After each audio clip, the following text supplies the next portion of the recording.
तो आपने बारीकी से ये पूरा विश्लेषण देखा। सुनील गावस्कर भी हमारे साथ जुड़ गए हैं। विक्रांत बस अच्छा सिग्नल मिलते ही हमारे साथ जुड़ने वाले हैं, क्योंकि मौसम अच्छा है, सिग्नल भी कुछ देर में अच्छा हो जाएगा। लेकिन सनी भाई, एक तरफ साउथ अफ्रीका को हम चोकर्स कहते हैं, लेकिन साथ में इंडियन टीम को यह भी एहसास होगा कि 2011 के बाद से एक बड़े खिताब का इंतजार हम सबको अभी भी है, और इससे बेहतर मौका अभी हो नहीं सकता है। भले ही दोनों टीमें पूरी तरीके से मतलब बिना किसी डिफीट के यहां तक पहुंची हैं इस टूर्नामेंट में, लेकिन किसका पलड़ा भारी कहेंगे इस समय? मैं तो कहूंगा कि भारतीय टीम का पलड़ा भारी है, क्योंकि भारतीय टीम के पास जो संतुलन है, जो बैलेंस है बैटिंग में और बॉलिंग में, वो साउथ अफ्रीका के पास है नहीं। देखिए हमारी बैटिंग की डेप्थ देखिए, आपके पास अक्षर पटेल जैसे खिलाड़ी है जो आप ऊपर भी उनको भेज सकते हैं बल्लेबाजी करने के लिए, बाएं हाथ से अटैक करने के लिए। तो ये जो भारतीय टीम के पास जो डेप्थ है बैटिंग की, उससे मुझे लगता है कि बहुत पहले कुछ विकेटें भी अगर जाती है तो फिर भी आप पीछे जाकर हमारे पास बल्लेबाज है, पांड्या है, जडेजा है, अक्षर पटेल है। सो वैसे खिलाड़ी है। हमारी बॉलिंग में भी जो बैलेंस है, तीन सीम बॉलर्स है और तीनों सीम बॉलर ने विकेटें ले लिए। हार्दिक पांड्या ने जिस तरह से एक कमबैक किया है, वो इंजर्ड थे 2019 2023 वर्ल्ड कप में, तो अगर वो वहां पे फिट होते तो शायद वो कहानी का अंत भी अलग होता। पर अब वो उन्होंने वापसी की है, और देखिए बैट से और बॉल से दोनों में उन्होंने परफॉर्मेंस करके दिखाया। तो मुझे लगता है कि जो हमारी स्पिन की जो अटैक है, वो साउथ अफ्रीका से और ज्यादा मजबूत है, और बारबाडोस के पिच पर जरूर गेंद घूमेगी। बारबाडोस की पिच पर जरूर गेंद घूमेगी। हालांकि सनी भाई की ये बात बड़ी अच्छी, विक्रांत, मुझे वो भी लगी थी जो पिछले मैच में विश्लेषण करते हुए उन्होंने बताया कि किस तरीके से नर्वस 90s से आप फाइनल के प्रदर्शन को जोड़ सकते हैं। लेकिन आज इंडियन टीम, और खासकर जिस तरीके से रोहित शर्मा प्रेस कॉन्फ्रेंसेज में आ रहे हैं, प्रैक्टिस सेशंस में आ रहे हैं, और जितना, क्योंकि ये पर्सनल उनके लिए भी बहुत बड़ी चीज होगी। विक्रांत, कौन नहीं चाहता है कि वो एक वर्ल्ड कप, एक इतना बड़ा ट्रॉफी को अपनी कप्तानी में अपनी टीम को अपने देश के लिए हासिल कर पाए? विक्रांत, बिल्कुल सही कहा आपने श्वेता, लेकिन मुझे इस बार फर्क दिखता है। सनी भाई तो हर मैच में जाते हैं, टॉस होता है, उसके बाद भी बात करते हैं प्लेयर से, बट इस बार ना थोड़ा अलग आपको दिखा है। इस बार मुझे लगता है कि दो बड़े मैच थे ना, भले लोग कहें ऑस्ट्रेलिया का मैच क्या है, लीग मैच था, आई थिंक वो डिसाइसिव। फिर जो सेमीफाइनल था, मुझे लगता है श्वेता उस दिन मेंटल बैरियर ज्यादा था, बिकॉज सेमीफाइनल ना आप T20 में आपको परेशान करता है, सामने इंग्लैंड था। आई थिंक वहां जो मैच इंडिया ने जीता है, शायद वो एक्सेस बैगेज लेकर बारबाडोस में नहीं आए कि जी हम बड़े मैच में जीत नहीं पाते। आई थिंक इंडिया, जो सनी भाई कह रहे थे, अवेयर है, इंडिया एक्साइटेड है। इंडिया ने वो गलती जो 19 नवंबर को की थी, हाथ पैर फूल गए थे, वो मुझे नहीं दिखता। स्किल पे सामने वाली टीम आपसे बेहतर खेल जाए, आपके पावर प्ले में टील आउट हो जाए, वो अलग बात है। लेकिन अगर फिर मैं वही कहता हूँ, अगर पावर प्ले में भारत की ज्यादा विकेटें नहीं गिरी, तो श्वेता ये साउथ अफ्रीका के लिए भी आसान नहीं है। साउथ अफ्रीका के पास अच्छे फास्ट बॉलर्स हैं, उन्होंने इस वर्ल्ड कप में अच्छा बॉल डाला है, इंडिया ने भी डाला है, लेकिन उनके स्पिनर्स भले उन्होंने विकेट ली है, लेकिन वो पैनापन नहीं है जो यहाँ से कुलदीप यादव ने किया। तो 4 ओवर बुमराह के, 4 ओवर कुलदीप यादव के, यार आप विकेटों के लिए जाते हैं। बैटिंग की बात है, हाँ मैं ये जरूर मानूंगा कि बैटिंग जो है रोहित शर्मा और सूर्य कुमार यादव, इन दोनों पर बहुत टिकी हुई है। ऋषभ पंत ने वो पारियां नहीं खेली, विराट ने वो पारियां नहीं खेली, शिवम दुबे का पता नहीं कि वो अब टीम भी उनके बारे में क्या सोच रही है, और फिर नीचे आप हार्दिक पांड्या पे आ जाए। पर बड़ा मैच है, बड़ा मैच, अच्छी विकेट पे श्वेता, यू नेवर नो, आज विराट कोहली का ही दिन हो। अच्छा, एज वी स्पीक आप सनी भाई से बात कर रही है, तो ये ना कैलिप्सो ट्रेन निकल रही है, मैं आपको दिखाता हूँ। कैलिप्सो ट्रेन, और कैलिप्सो ट्रेन का मतलब है ये यहाँ से जाएंगे गाना बजाना करते हुए।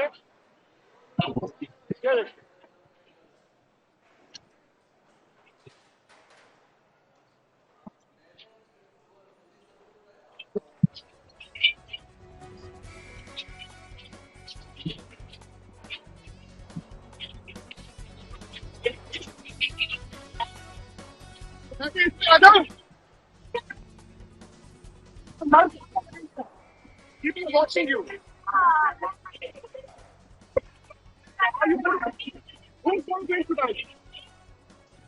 अब तो उन्होंने बोल दिया।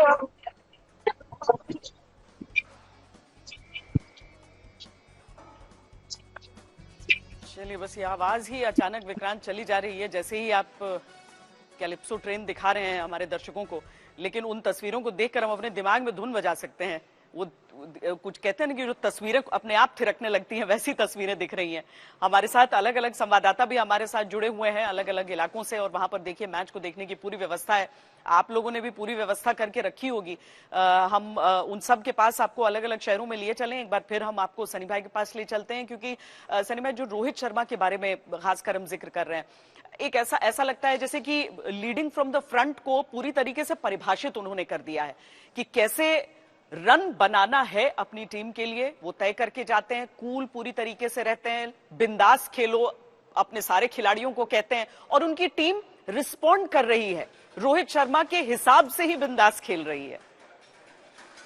जी बिल्कुल। और जो जब भी आपका कोई लीडर होता है, कप्तान होता है, जो दिखाता है, रास्ता दिखाता है कि इस तरह से हमें खेलना है, इस तरह की हमारी अप्रोच होनी है, तो फिर बाकी के जो खिलाड़ी आते हैं वो तो आसानी से वो कर सकते हैं।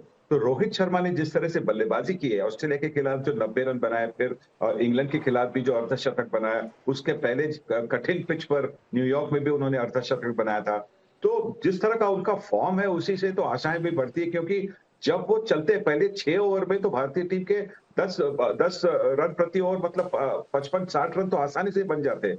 और देखिए, कोहली की जो बात करते हैं तो कोहली का फॉर्म है नहीं, पर कोहली एक ऐसे बड़े खिलाड़ी है कि फाइनल में big match player, big match temperament है उनके पास।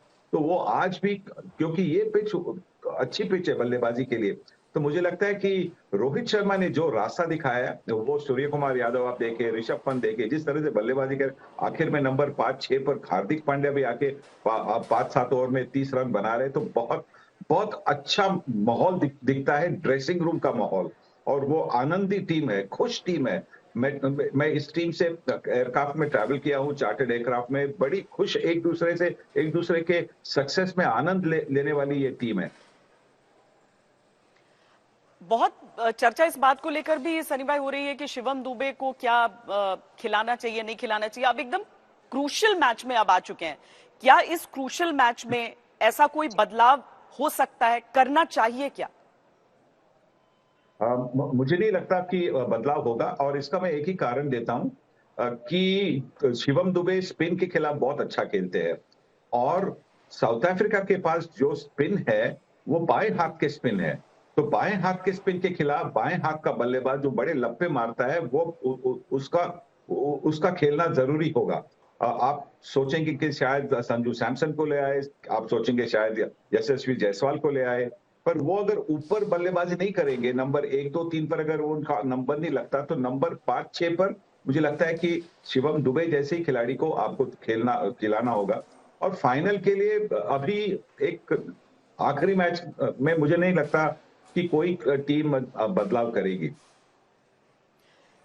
हम दर्शकों को यह भी दिखाएंगे कि दरअसल इंडिया का सफर, टीम इंडिया का सफर यहां फाइनल तक और साउथ अफ्रीका का सफर यहां फाइनल तक किस तरह का रहा है, वो हम आंकड़ों के हिसाब से दिखाएंगे, तो आप समझ भी सकेंगे कि क्यों हम कह रहे हैं कि भारतीय टीम का दबदबा है। भारतीय टीम जिस तरीके से जीत कर यहां पर आई है, एक मैच के अलावा बाकी कहीं भी क्लोज कॉन्टेस्ट नहीं था, वो हम आंकड़े दिखाए। उससे पहले जरा हम लखनऊ आपको लिए चलते हैं, जहां से अभिषेक मिश्रा हमारे साथ जुड़ रहे हैं।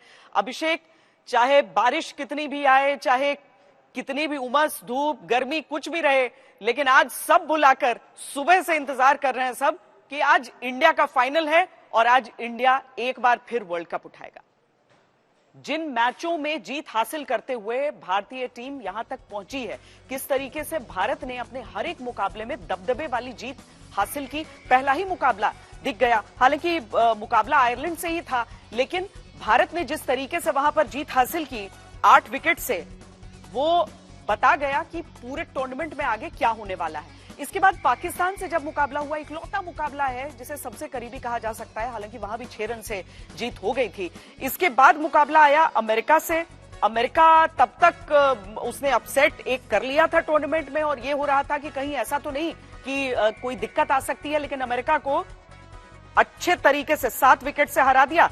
फिर अफगानिस्तान के खिलाफ जब मुकाबला हुआ तो 47 रन से ये सुपर 8 के मुकाबले यहां से शुरू हो गए थे। सुपर 8 के मुकाबले में भी अफगानिस्तान जिस तरीके से इससे पहले से बाकी टीमों को हराता हुआ यहां तक पहुंचा था, अफगानिस्तान की टीम से भी बहुत उम्मीदें थी और 47 रनों से भारत ने पीट दिया। फिर बांग्लादेश को 50 रनों से रौंदा। ऑस्ट्रेलिया से मुकाबला जब हुआ तो वहां पर 26 रनों से ऑस्ट्रेलिया को हराया और इंग्लैंड के खिलाफ जब मुकाबला आया तो 68 रनों से सेमीफाइनल में इंग्लैंड को हराया। 2022 के बाद से जितनी बातें हो रही थी उन सारी बातों को, उन सारी जितने भी शब्द थे उन सब पर विराम लगा दिया। अब हम आपको इसकी तुलना में दिखाते हैं दक्षिण अफ्रीका की टीम जो सामने पहुंची। 8 के 8 मैच जीते हैं। भारत का एक बेनतीजा रहा था लेकिन इसने 8 के 8 अपने मैच जीते हैं। फाइनल तक का सफर इसका इस हिसाब का रहा कि जब श्रीलंका से मैच हुआ तो उसे 6 विकेट से रौंदा, नेदरलैंड्स को 4 विकेट से मात दी, बांग्लादेश को 4 रन से ही हराया, नेपाल को 1 रन से मात दी। यानी कि जैसी टीमें देखिए, नेपाल जैसी टीम से भी 1 रन से ही केवल जीत हासिल कर पाए दक्षिण अफ्रीका की टीम। अमेरिका को 18 रनों से हराया, इंग्लैंड को 7 रनों से हराया, वेस्ट इंडीज को 3 विकेट से हराया और फिर अफगानिस्तान के खिलाफ जो मुकाबला रहा वो दबदबे वाला रहा। वहां पर जब सेमीफाइनल से दक्षिण अफ्रीका की टीम वहां से खेल कर आई तो वहां पर 9 विकेट से अफगानिस्तान को हराकर इस मैच में आई है। लेकिन भारतीय टीम जो यहां पर आई है उसने हराया है इंग्लैंड की टीम को और बहुत ही दबदबे वाले अंदाज में। विक्रांत, ये सारी चीजें भले आंकड़े हो लेकिन इनका टीम के कॉन्फिडेंस पर भी बहुत असर पड़ता है। और पहला सवाल जो आपसे रह गया था उसको मैं आगे बढ़ाना चाहूंगी कि मौसम तो पूरी तरीके से ठीक दिख रहा है ना विक्रांत?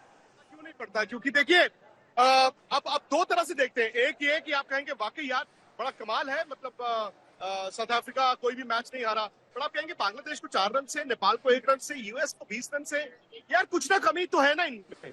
आप कंपेयर करें इंडिया ने सेमीफाइनल 50,000 रन से जीता है, ऑस्ट्रेलिया को 20,000 रनों से हराया है। सो विच मीन्स कि यार इंडिया शायद एक ज्यादा कॉम्प्रिहेंसिव क्रिकेट खेलता हुआ आ रहा है। ये मुझे लगता है कि इंडिया के लिए एक एडवांटेज है।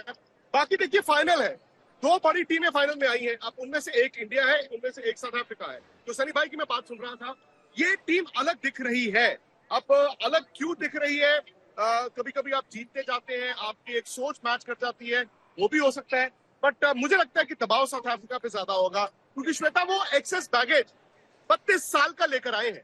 32 साल बाद वो किसी वर्ल्ड कप का फाइनल खेल रहे हैं, सो वो एक्सेस बैगेज है। अब यहाँ पे जीतने के उनको बड़ी अच्छी क्रिकेट खेलनी होगी। पर मेरा भी मानना है अगर हम man to man skill base रखे, India 60, South Africa 40। Virat Kohli के दिमाग में क्या चल रहा होगा? अच्छे स्टार्ट्स कुछ मैचों में देखे उसे वो आगे कंसोलिडेट नहीं कर पाए। पिछले मैच में भी हमने देखा एक छक्का तो जड़ा लेकिन उसके बाद जिस तरीके से आउट हुए वो मतलब विराट कोहली के कद को देखते हुए सही नहीं था। लेकिन एक बड़ा खिलाड़ी कैसे कमबैक करता है? इतना बड़ा खिलाड़ी जिसके शॉट्स में कोई गलती नहीं हो सकती है, जिसका केवल समय ही खराब हो सकता है। हाँ देखिए, कोई इतना बड़ा खिलाड़ी होता है तो वो यही चाहता है कि टीम जो चाहती है उस अंदाज से हमें खेलना होगा। तो रोहित शर्मा ने ये तो पहले ही बता दिया था कि पिछले 2 सालों में उन्होंने जो अप्रोच ले आए हैं कि पहले जो 10 ओवर का जो पावर प्ले होता है 50 ओवर के मैच में और T20 में 6 ओवर का पावर प्ले होता है, वो हमें जीतना है दोनों तरफ। मतलब बल्लेबाजी करते वक्त भी हमें जीतना है, बहुत ज्यादा रन बनाने हैं, और जब हम फील्डिंग कर रहे हैं तो पहले 10 ओवर में या पहले 6 ओवर में हमें 2-3 विकेटें लेनी है। उसी अंदाज से वो खुद खेल रहे हैं और विराट कोहली भी उसी अंदाज से खेलने का प्रयास कर रहे हैं। पर उस प्रयास में मुझे लगता है कि कभी कभी वो ताकत से मारने की कोशिश कर रहे हैं और वहां पे उनका जो बॉडी का शेप होता है, बॉडी का बैलेंस होता है, वो थोड़ा सा अलग होता है और इसीलिए गेंद को मिस करके बोल्ड हो रहे हैं।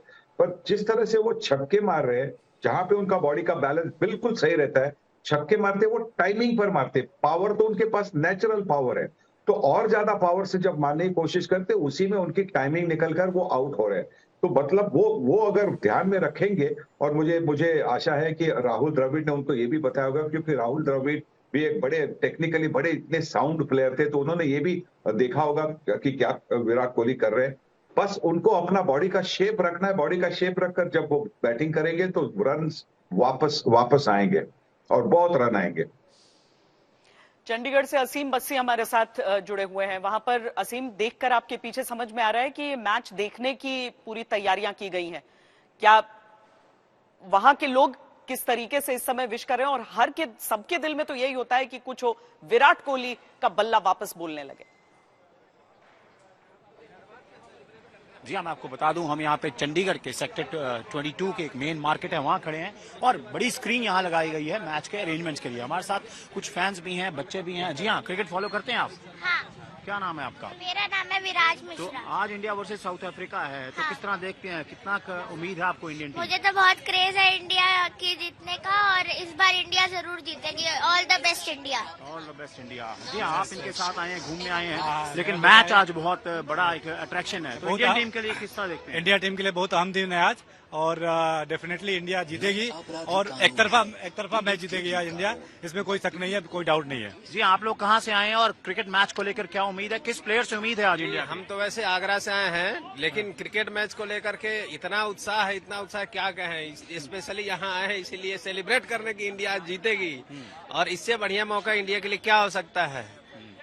साउथ अफ्रीका के साथ हर तरह से इंडियन टीम इस समय बैलेंस्ड है, चाहे बॉलिंग हो बैटिंग हो। रोहित शर्मा पूरी तरह से परफॉर्म कर रहे हैं और पूरा उम्मीद है कि रोहित शर्मा आज अपनी जिम्मेवारी को पूरा करेंगे और वर्ल्ड कप लेकर के ही वापस आएंगे। जी हाँ, तो ये देख सकते हैं अभी किस तरह लोगों को उम्मीद है कि रोहित शर्मा की वो अप्रिशिएट करते हैं, उनको उम्मीद है और यकीन है कि रोहित शर्मा जो है वर्ल्ड कप लेकर एक वापस के बाद आएंगे। एक फाइनल जरूर हो रहे हैं, लेकिन फाइनल से वो ट्रॉफी नहीं आ रही है।